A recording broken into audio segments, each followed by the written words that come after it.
everybody, welcome to the Comic and Movie Show. My name's Deshaun, and today I'm here to make this video to set the record straight because I've already seen this complaint about the MCU for a very long time, but I haven't actually talked on this topic before.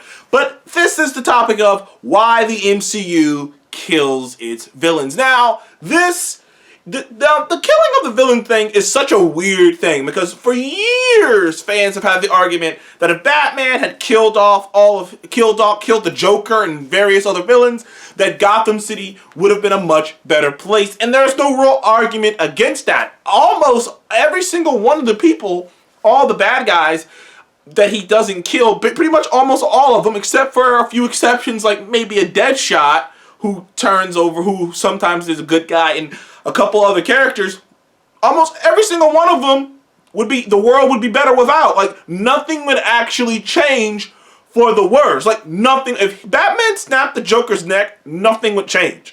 Nothing would change. And for years, fans have made those arguments. We've made those arguments with multiple kind of villains.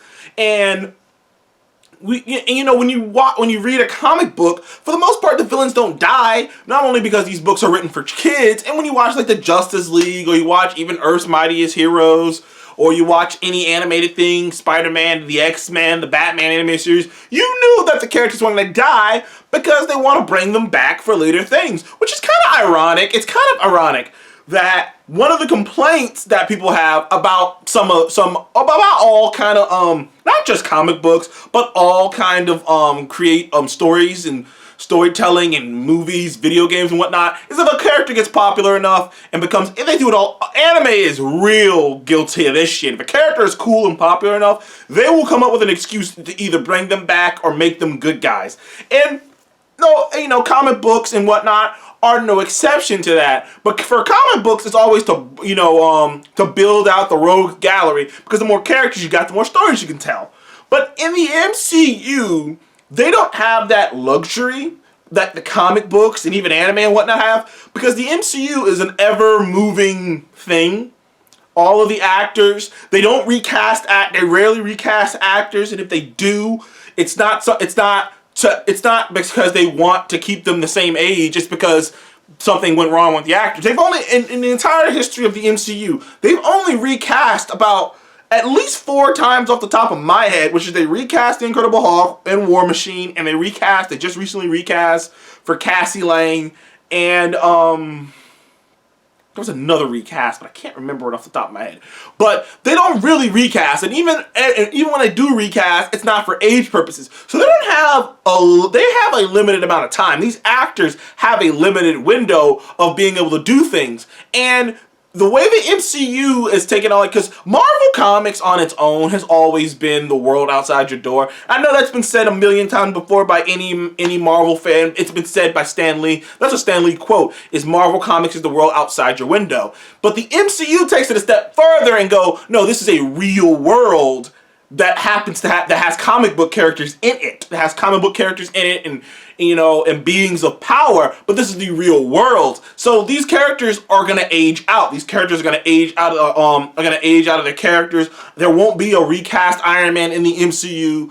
Like Robert Downey Jr. is Iron Man, and he's dead, and another character will symbolically take his place as the pillar in the MCU and keep going forward. But since the MCU is doing that, it makes less sense to keep certain villains around. Not to mention, like I said before, it doesn't make a lot of sense in the comic books why certain villains would be around. Take Thanos, for instance. I absolutely love Thanos, but there is a huge portion of people who, still love Endgame and Infinity War. They're upset that Marvel killed Thanos, killed Thanos. And sure, would I have liked to see Josh Brolin come back and play Thanos again? Of course I would.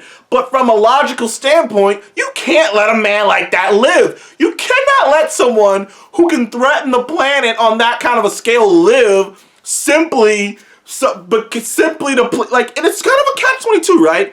Because the same people who bitch about Marvel killing off their villains are the same people who bitch about Marvel bringing other characters back. Like Loki, for instance. People bitch about Loki being alive, yet they want them to just keep all these characters around. It doesn't make any sense to keep Thanos around. I'm talking not from a financial, like, oh yeah, there's all these stories you can tell, but from the hero's perspective. He is a threat. You have to kill him. There ain't no sedating Thanos. There ain't no, quietly putting him on the side. There's nothing you can do about that. You have to kill him. And for the most part, that's correct about every villain. There's this whole tangent of people who want Michael B. Jordan's Killmonger to come back. Even before the tragic, the tragic death of Chadwick Boseman, there were still people who wanted Michael B. Jordan to come back. And in my mind, they wanted him to come back as a good guy. And I'm like, he can't be a good guy. Like, do you know the things he's done? Do you know the things he was going to do? The things he's done, the things he's going to do, the amount of innocent people he has killed. There's nothing you can do about it. He's either going to be in prison for the rest of his life or he dies. And even in the way he died made sense. It made logical sense. A man like that would rather go out on his own sword. He had so much anger and hate in his heart. There was no getting rid of it. And even he realized there was no getting rid of it. So he took his own life. And it made logical sense. There's nothing to do about that. There's just nothing you can do with that. You know what I mean? Like I said, there's certain characters, like in most Marvel movies, that's just like, you gotta just kill them. And there are other characters who they didn't have to necessarily kill, but they killed them. Most of the ones they killed weren't like characters that you're like, oh darn, I wish they were still here. But characters like Hela had to die. Hela's a threat to the universe. Hela had to die. Like there's certain characters you're like, I wish were around, but it's like they kind of had to die. You know what I mean? Like I said, they kind of had to die. Obadiah probably didn't have to die because he was just a dude. Obadiah didn't have to die. Let me think. Malekith had to die. Malekith had to die, even though I don't think anyone was shedding any tears for him. But for the most part, most of the characters in the MCU, the ones who died, justifiably so. Like they would have sure, maybe Darren Cross didn't have to die. Ultron, I don't think Ultron's dead. Now, that might be another video for another day, but I don't think Ultron's dead. But even if he is dead, yes, you have to kill the AI that might take over the world. Like, the thing is, though, long story short of the conversation, is why the MCU kills their villains, for the most part, because it makes logical sense to kill them.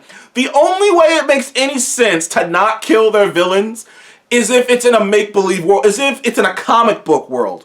In that case, it makes like I said, it makes no sense. And for the most part in the MCU, at least the way they set it up, all the heroes are on a I will kill you if I have to basis. Which basically means I will take you in, and if I have to kill you, I'll kill you. For instance, Black Widow, and Winter Soldier with Robert Redford's character, and Alexander Pierce. They were going to just leak all the files of Hydra and take him into custody. They only killed him when he made a move. So most of the time in the MCU that happens. Crossbones wasn't supposed to die. He killed himself to try to take out Cap. They would have just captured him. A lot of times that's what happens too, is it's like, oh no, well that's what would have happened. Hela, I mean, granted she was kind of fucked, but she was going head up with Surtur. That happens a lot of times, Characters like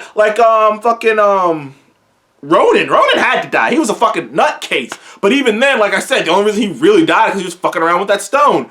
But like I said, I know some people think this is a problem because some people think there are characters that should be, the MCU should be stockpiling characters. But I don't think this is a real problem in the MCU. I think it's just certain characters have to die. And even when I'm reading comic books and even when I'm watching certain animated features, with comic book characters, in my mind, I'm like, dude, come on, man. Some characters gotta die. You know what I mean?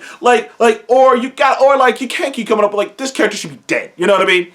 But like I said, they can't really do so much in those animated features. But the MCU is like I said, the MCU has to take that approach because it's supposed to be even more real than certain other mediums of the comic book genre. So these characters gotta die because in real life you can't let a threat like that just continue. Like I said, Zemo was just a dude, so it made sense. Justin Hammer was just a dude, so it made sense. And even Loki, to a lesser degree, he should have died, but he kept living. But he kept tricking people, so that's different. They killed Loki technically twice, so. But anyways, you know, I've rambled on about the MCUs and why the MCU kills their villains. But what do you think? Are you upset at the MCU killing its villains? Do you think the MCU will change its scripts and later movies to keep more villains around? It seems like they might be doing that. You got Zemo, he's still alive. You got a few other characters who are still alive. So we'll see. Thank you guys for joining the Comic Game Movie Show once again, and I will see you in the next one. Goodbye, and I will post up a video maybe talking about that Patreon. Thank you guys again. I'll see you in the next one.